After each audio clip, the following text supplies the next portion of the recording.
Welcome to Tales by BigBima, where every story has a soul. The fake pastor and the python, the village of Tambira, had been without a pastor for many months. Their old pastor, a kind and humble man, had passed away, and the people prayed for God to send them a new leader.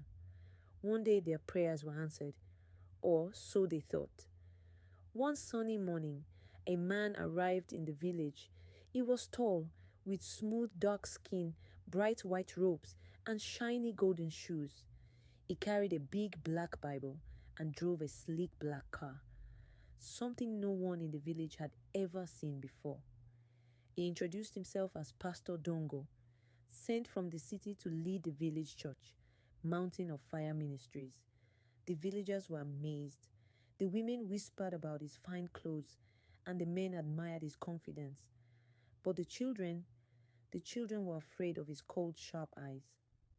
On his first Sunday, the church was fuller than it had ever been. People came from nearby villages to see the new pastor. The choir sang beautifully, and when Pastor Dongo stood up to preach, his voice was loud and powerful. "Today, the Spirit of God is here," he shouted. "Miracles will happen. The sick will be healed. The blind will see." The people cheered. Then he called out an old woman, Mama Rehema, who had been blind for 10 years. "Come forward," he commanded.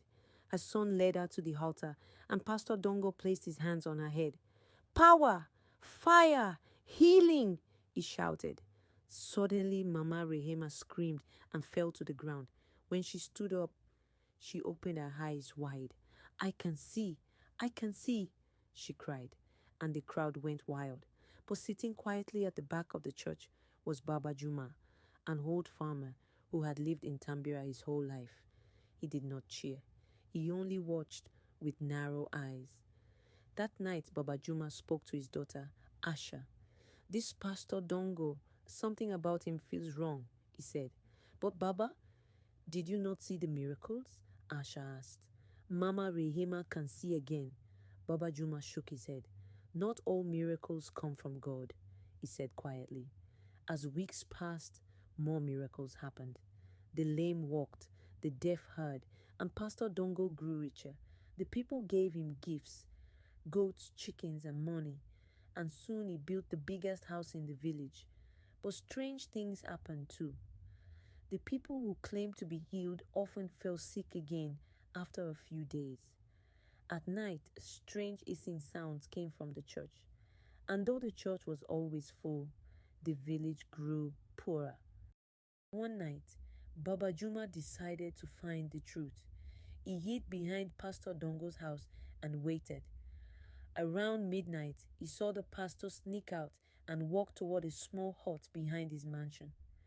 Baba Juma followed silently and peeked through a crack in the wall.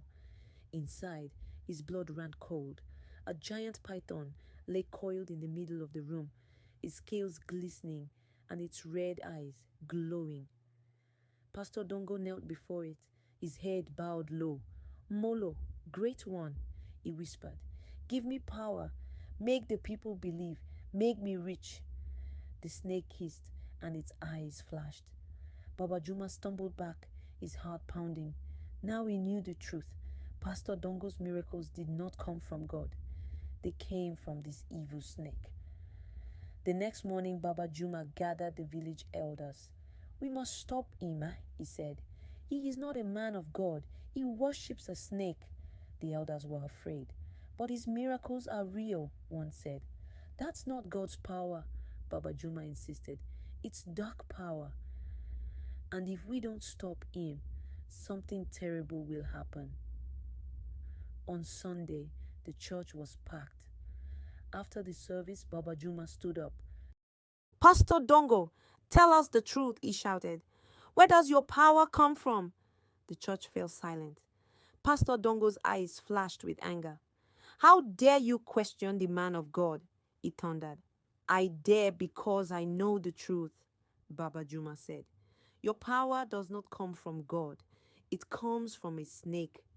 Gasps filled the church. People began to whisper. "Lies!" Pastor Dongo shouted.